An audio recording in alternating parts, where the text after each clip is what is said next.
안녕하세요. 목샘의 인문학TV 시작하겠습니다. 지난 시간엔 가혹한 정치는 호랑이보다 무섭다는 가정맹어호라는 성어를 올렸습니다. 어느 나라나 역사를 짚어 올라가면 가혹한 정치로 백성들이 살기 힘들어지고 그러다가 밀란이 일어나고 결국 나라가 망하는 것을 보게 됩니다. 당장 우리 한반도에도 북한의 가혹한 정치를 피해 고향과 가족조차 버리고 탈북을 한 사람들 몇만 명이 우리나라에 들어와 살고 있습니다. 혹자들은 그들을 배신자다, 쓰레기다 하며 폄훼하는 경우도 있는데 그들이 얼마나 살기 힘들었으면 목숨을 걸고 탈북을 했겠습니까? 3대가 호랑이에게 물려주고도 가혹한 정치보다는 낫다는 거 아닙니까?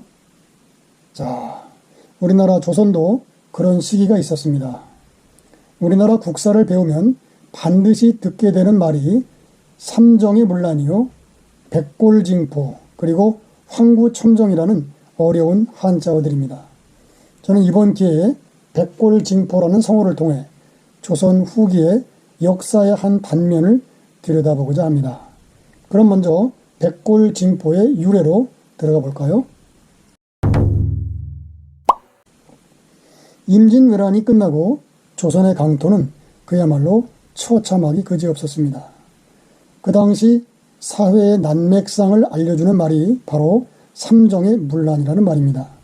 삼정은 전정, 군정, 환곡을 말하는데요. 세금과 병역과 경제의 모든 분야가 문란해졌다는 말입니다.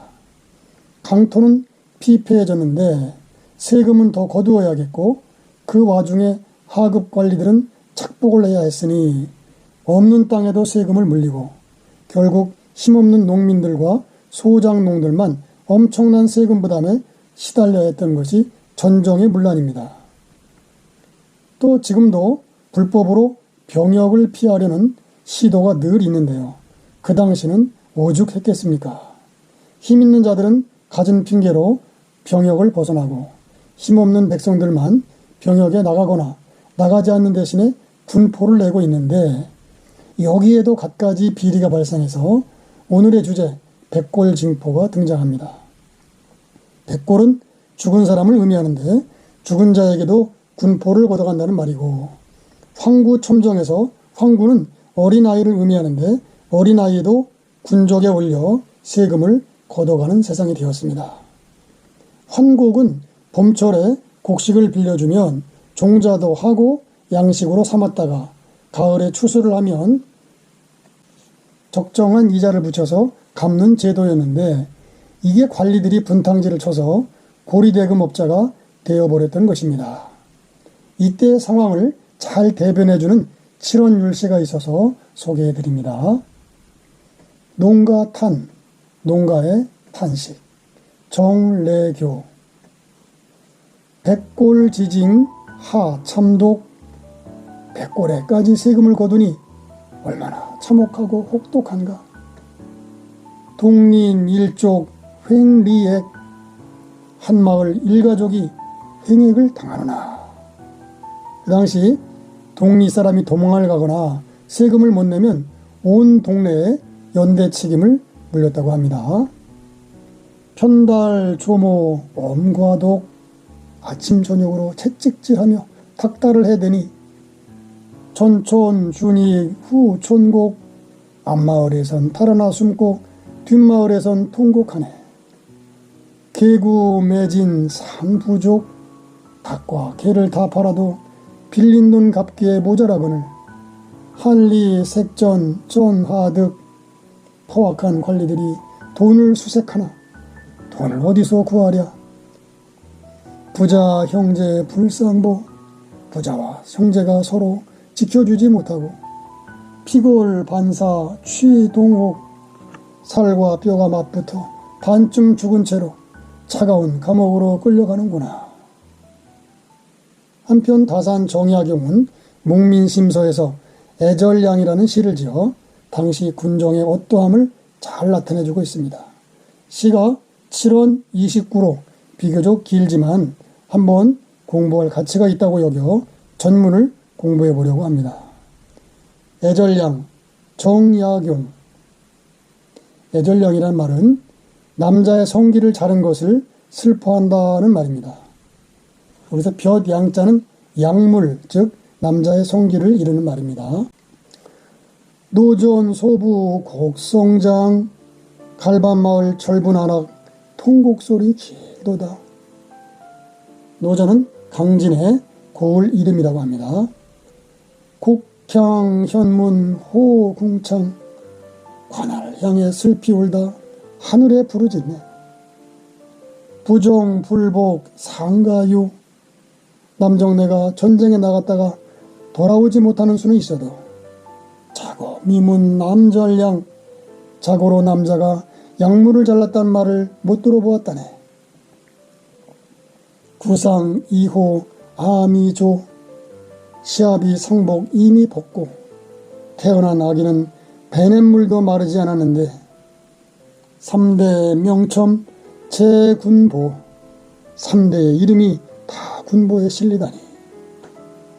박원 왕소 호수혼. 달려가 호소해봐도 봄 같은 문지기 박대하고. 이정 포효 우고조. 이정은 으르렁거리며 의양간 속까지 몰아가네. 마도 이빵 혈만석. 칼을 갈아 방에 들어가더니 선열이 낭자하구나. 자한 생아 조군에. 스스로 한탄하기를 아이를 낳은 게 죄로구나. 잠실 음형 기유고. 잠실에서 무슨 잘못으로 거세를 한단 말인가. 민건 거세 양역적. 민나라 자식의 거세도 진실로 또한 슬픈 것이거늘. 중국의 민나라 지역의 자식들은 남자를 낳으면 거세를 해서 환관을 만들었다고 합니다. 생생지리 천소여. 자식 낳고 사는 것은 하늘이 주신 이치여서 곤도 성남 곤도녀. 하늘 닮아 아들 되고 땅 닮아 딸이 되지. 선마 분시 유운비. 말 돼지 거세하는 것도 가엾다 이러는데 황매 생민 사계에서 하물며 대이어갈 생민들이야 말을 더해 무엇하리요. 호가 종세 주관현. 부호들은 1년 내내 풍류나 즐기면서 인미 촌백 무소연. 쌀한톨 비단한치 바치는 일 없거늘. 준호 적자 하우박. 다 같은 우리 백성인데 왜 이리 차별일까. 객창 중송 시구편. 객창에서 거듭거듭 시구편을 읊조리네. 정약용이 읊조렸던 시구편은 시경, 조풍 시구편이며 천하가 바르고 공평한 세상이 되기를 바라면서 읊조렸을 것입니다. 정약용은 강진에서 유배를 살면서 어떤 사람의 극단적이고도 엽기적인 소식을 듣고 이 시를 지었다고 합니다.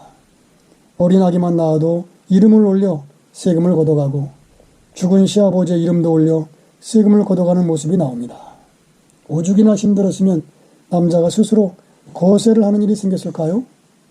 요즘도 북한이나 중국 같은 나라에서는 관리들의 부정부패가 엄청 심하다고 들었습니다. 우리나라도 제가 어렸을 때에는 뇌물이 성행했고 이른바 급행료라는 것이 있었는데요. 지금은 많이 좋아진 것인 사실입니다. 오늘은 우리 조선의 모습을 통해 삼정의 문란과 백성들의 고통을 잠시 생각해 보았습니다. 유익한 시간이 되셨기를 바랍니다.